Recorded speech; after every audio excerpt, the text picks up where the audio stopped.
In the relentless pursuit of our grandest ambitions, there are two silent assassins that lurk in the shadows, ready to paralyze our potential and steal our dreams.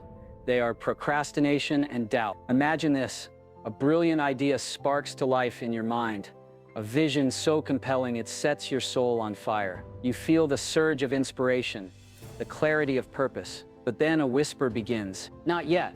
Wait for the perfect time. You're not ready. What if it fails? What will people say? And just like that, the fire dims, the vision blurs, the momentum dies. For most, this is the story of their lives, a graveyard of brilliant intentions, stifled by the insidious belief that action requires readiness, that certainty must precede movement. We live in a world that often rewards talk, not action. We collect knowledge like trophies, attend seminars, read books, listen to podcasts, filling our minds with strategies and inspiration. But the brutal truth is, the gap between knowing and doing is where most people drown.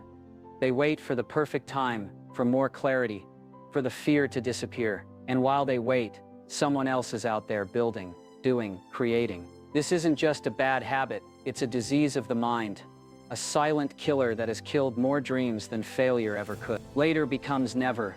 Someday becomes no day, and your life, full of potential, full of strength, full of fire, goes dim because you chose delay over movement. A visionary who understood that the only cure for procrastination and doubt was immediate, relentless action.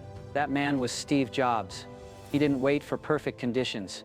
He didn't succumb to fear. He moved, he built, This video will unpack Steve Jobs' radical bias towards action, revealing how he transformed his ideas into reality by conquering these internal enemies, and how you can apply his blueprint to unleash your unstoppable drive, starting now. The core of Jobs' genius lay in his understanding that action is not the result of readiness, but its creator. Most people believe they need to feel ready, feel confident, feel motivated before they can act. This is a profound misunderstanding of how the human brain actually works. Readiness is a lie sold to the weak. You don't prepare and then act. You act, and through that action you become prepared. You don't get courage, then act. You act, and then courage shows up. You don't get clarity by thinking. You get clarity by doing. Your brain doesn't care about your goals. It doesn't wake you up with a vision board. What it cares about, what it wires itself around, is what you do repeatedly. Patterns, repetition, behavior. The nervous system is shaped by action, not intention, not emotion. Every single behavior you repeat sends a signal through a neural pathway, and with each repetition, that signal gets stronger, faster, more automatic. This is called long-term potentiation, a fundamental mechanism of neuroplasticity. Neurons don't fire and wire based on what you hope to do. They wire based on what you actually do. The more you act, the more efficient the circuitry becomes. And the more efficient the circuitry becomes, the less energy it takes to act again. That's how habits form at a neural level, through execution, not contemplation. So if you're waiting until it feels right to start, you're misunderstanding the system. It's the behavior that creates the feeling over time, not the other way around. You act first, and then your nervous system starts to catch up. It begins to associate effort with familiarity, repetition with confidence, struggle with progress. That's when momentum becomes physiological, not just psychological. In the early days of Apple, he and Steve Wozniak weren't waiting for venture capital, for perfect market conditions, or for a fully formed business plan. They were building, they were shipping. The Apple I and Apple II weren't flawless masterpieces from day one. They were products of relentless action, launched into the world, and then iterated upon. Jobs had an almost terrifying bias towards getting things done, towards bringing ideas to life, even if they were imperfect. He understood that the greatest ideas die in development, stifled by perfectionism or analysis paralysis. He knew that real artists ship. This wasn't just about finishing, it was about getting your creation into the world, learning from it, and improving. He understood that V1 is rarely perfect, but it's essential to launch, to learn and iterate quickly. This relentless drive to ship was his cure for the illusion of readiness. He didn't wait to feel ready. He acted, and through that action, he became ready. Now let's confront the insidious enemy of delay. There is no more dangerous lie than the one you tell yourself, "I'll do it later." This phrase has killed more dreams than failure ever could. Later becomes never. Someday becomes no day. And your life, full of potential, full of strength, full of fire goes dim because you chose delay over movement. The longer you wait, the weaker the decision becomes. Every second you hesitate, your mind begins negotiating. It starts creating reasons, excuses, distractions. You start to doubt. You start to rationalize. You start to delay. And delay is death to progress. High achievers move fast, not recklessly but decisively. They understand that done is better than perfect, that forward is better than flawless. They make a plan and then they move. They adjust along the way, but they don't stall, they don't freeze, they don't let the moment slip.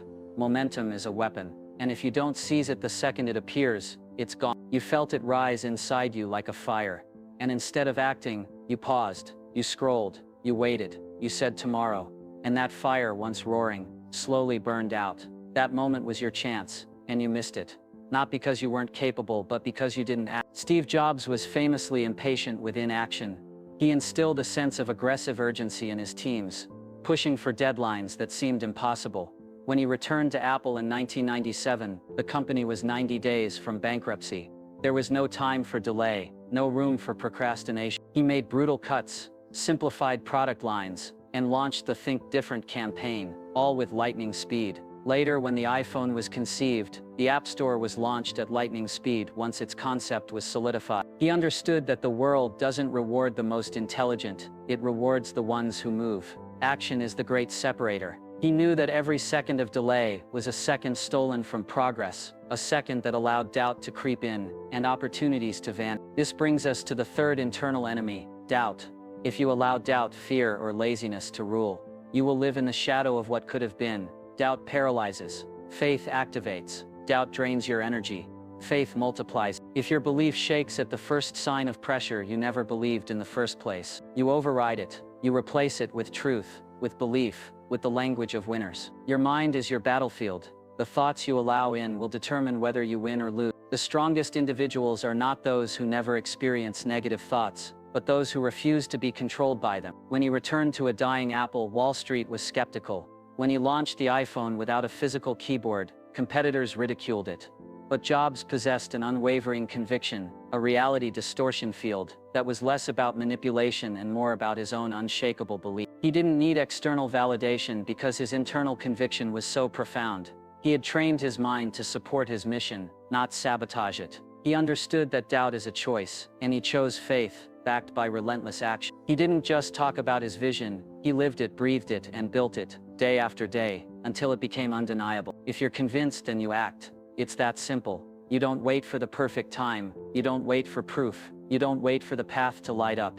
You take the first step and then you take another and then another, no matter how dark it is. Because that's what faith looks like in real life. Not wishing, not hoping, not sitting around talking about potential, but stepping forward when there's no guarantee, except the one you've decided to create through sheer force of effort. Back it up with sweat. Prove it with execution. Faith isn't loud, it's disciplined. It doesn't scream, it shows up. It doesn't beg, it builds. Most people say they believe, but their actions prove otherwise. They talk about what they want, but they move like they're unsure. They say they're all in, but keep holding on to their backup plan. That's not faith, that's fear with a costume on. Faith is when you shut the door to retreat and light the fire that says, I'll make this work, or I'll die trying. He made decisions that committed him fully to his vision, removing easy escape routes, reinforcing his conviction. This level of irreversible commitment unleashes a unique hunger, an intensified focus, and an unyielding fight, compelling the mind to find a way when there is no alternative plan. This psychological act of eliminating perceived safety nets prevents the mind from negotiating with weakness, ensuring total commitment. It cultivates a mindset of inevitability, where success is the only option, thereby unlocking latent reserves of grit and creativity essential for peak performance and breakthrough. He didn't just have faith in his ideas, he had faith in his ability to execute them,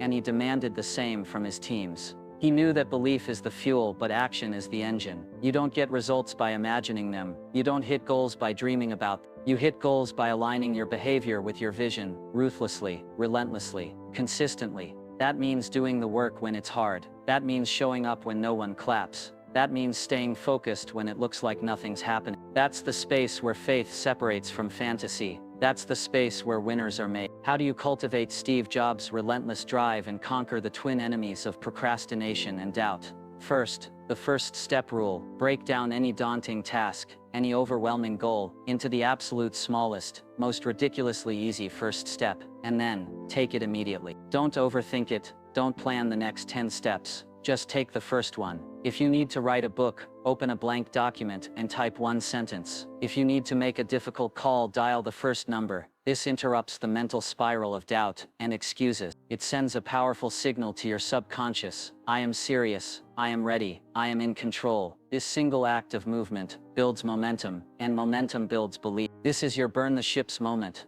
If you decide to wake up at 5 a.m., don't hit snooze. If you decide to work out, don't negotiate with your fatigue. If you decide to cut out a bad habit, remove all triggers and temptation. The second you allow an escape route, your mind starts negotiating with it. Your body shows up, but your spirit holds back. Your effort is split, and split effort will never create full power. When there's no plan B, plan A gets done. Your mind is your battlefield. That voice in your head that says you're not good enough, or you'll never make it, is not you. It's programming. Identify these negative thought loops the second they show up. Don't entertain them, don't dance with them, crush them. Replace them with empowering truths, backed by action. Flood your mind with purpose, repetition, and ruthless clarity of where you're going. Discipline your thoughts like a weapon. Every time you override resistance and show up anyway, you are hardwiring the belief that you are the type of person who does, not dreams, not plans, does. You gain clarity, you stop thinking like a victim, and start moving like a creator. Celebrate the small victories,